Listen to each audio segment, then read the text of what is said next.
قلم تیرے ہیں۔ اس شعر کے پس منظر میں ایک بہت بڑی تاریخ چھپی ہوئی ہے۔ پیغمبر علیہ السلام سے جس نے بھی وفا کی، جس نے بھی پیغمبر علیہ السلام کی سنتوں پر عمل کیا، تو پوری کائنات اور پوری دنیا کے انسان اور جن، حتیٰ کہ ہوائیں اور اسی طرح تمام مخلوقات اس کی تابعداری میں آ چکے ہیں۔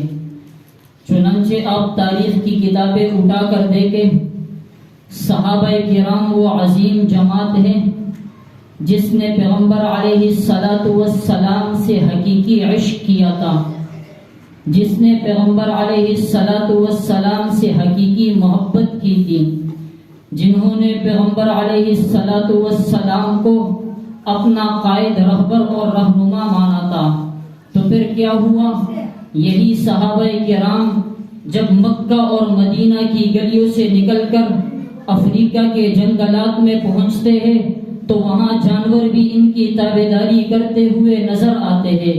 یہی صحابہ کرام پوری دنیا میں یوں پھیل جاتے ہیں کہ پوری دنیا کے انسان انہی کی تابعداری کرتے ہوئے نظر آتے ہیں۔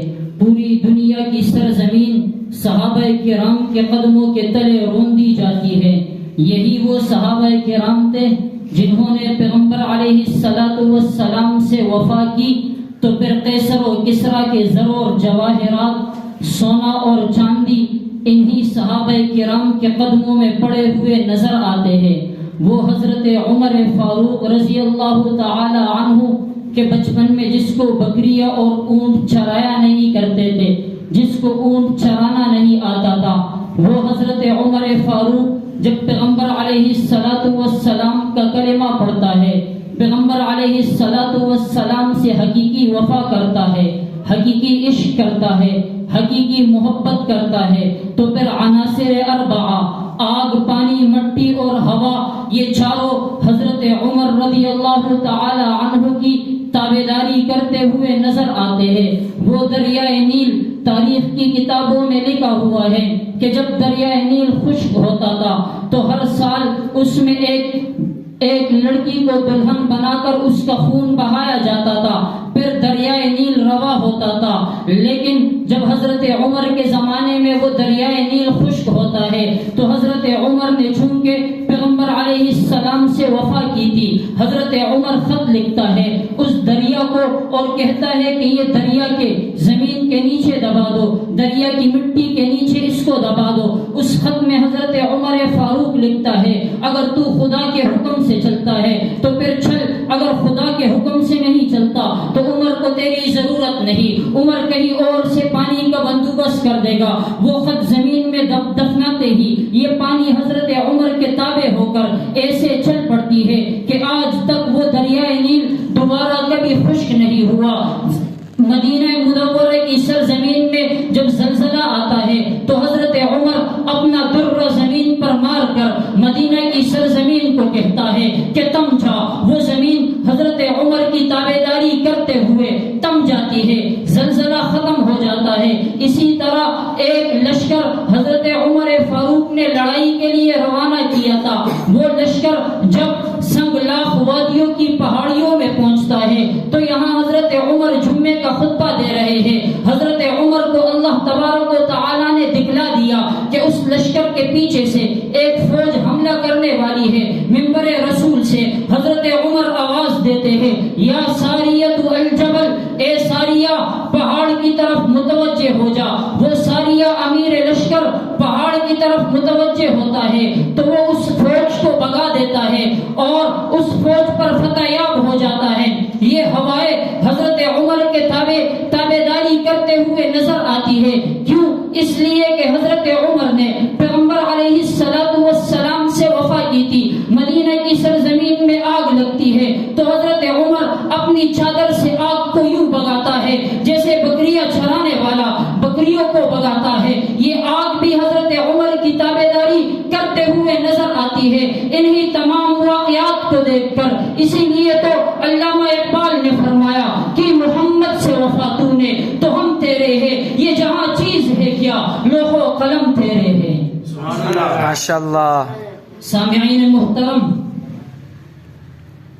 آج بھی مجھے یاد ہے کہ جب افغانستان کی سرزمین میں پہلے تو روس نے آ کر یہاں لڑائی لڑی، لیکن وہ اکیلا ملک تھا، وہ جلدی بھاگ گیا. پھر امریکہ 40-42 ممالک کے ساتھ نیٹو کی فوج تیار کر کے جب افغانستان کی سرزمین میں اترنے لگا تو اس نے یہ دھمکی دی تھی کہ یہ ہمارا 1 ہفتہ اور 10 دن کا کام ہے، زیادہ وقت یہ مجاہدین ٹک نہیں سکتے. میرے دوستو، دنیا نے دیکھا کہ 20 سال تک وہ افغانستان کے مجاہدین لڑتے رہے. وہ 40-42 ممالک کو شکست دے کر انہوں نے افغانستان کی سرزمین پر اسلامی نظام قائم کر دیا. یہ کوئی حلوہ کھانا تو نہیں ہے کہ جو تم 12 ربیع الاول یا اپنے 30 اور 40 میں حلوائے کھالو گے. میرے دوستو، اتنا آسان نہیں ہے. پیغمبر علیہ السلام سے عشق کرنا پڑتا ہے، اس کی سنتوں پر عمل کرنا پڑتا ہے، اس سے حقیقی وفا کرنی پڑتی ہے، اس سے حقیقی محبت کرنی پڑتی ہے. ایک مولوی جو حلوہ خور تھا، اس نے ایک دفعہ دعا مانگی کہ اللہ مجھے شہادت کی موت عطا فرما.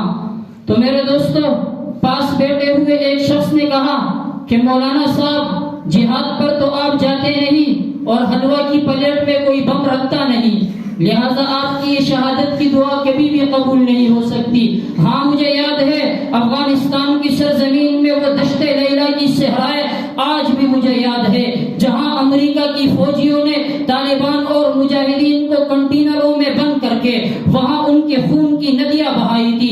دشت لیلا کو ان کے لیے قبرستان بنایا تھا، دشت لیلا میں ان کے قبروں کے نام و نشان مٹا دیے تھے. پھر امریکہ کے اخباروں نے یہ خبر چھاپی تھی کہ ہم نے 10,000 مجاہدین کو دشت لیلا کی صحراؤں میں دفن کر دیا ہے، لیکن حقیقت میں وہ 10,000 نہیں تھے، وہ 30,000 35,000 سے زیادہ مجاہدین کی تعداد تھی جن کے ساتھ انہوں نے ظلم کیا، ان کو دشت لیلا کی صحراؤں میں دفن کر دیا تھا. اس کے بعد پوری دنیا کے اخبارات نے یہ اعلان واضح طور پر چھپوا دیا تھا کہ دشت لیلا میں جن مجاہدین کو ختم کر دیا ہے، اس کے بعد ہمیں نہیں لگتا کہ یہ مجاہدین دوبارہ سر اٹھا سکتے ہیں. آج دنیا سے طالبان کا خاتمہ ہو چکا ہے، لیکن میرے دوستو، دنیا نے دیکھا، ان سنگلاخ وادیوں نے بھی دیکھا، افغانستان کی پہاڑیوں نے بھی دیکھا، اس آسمان نے بھی دیکھا، اس زمین میں بھی دیکھا.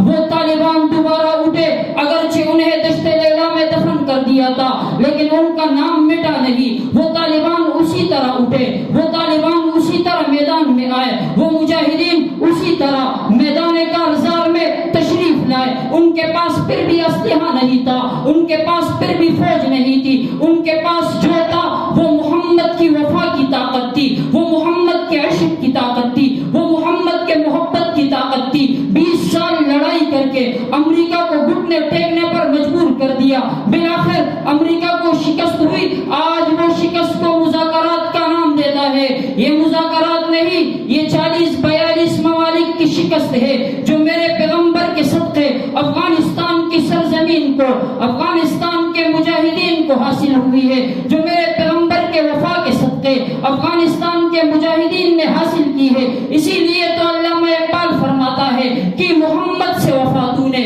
تو ہم تیرے ہیں، یہ جہاں چیز ہے کیا لوح و قلم تیرے ہے، وما علینا الا البلاغ. ماشاء اللہ.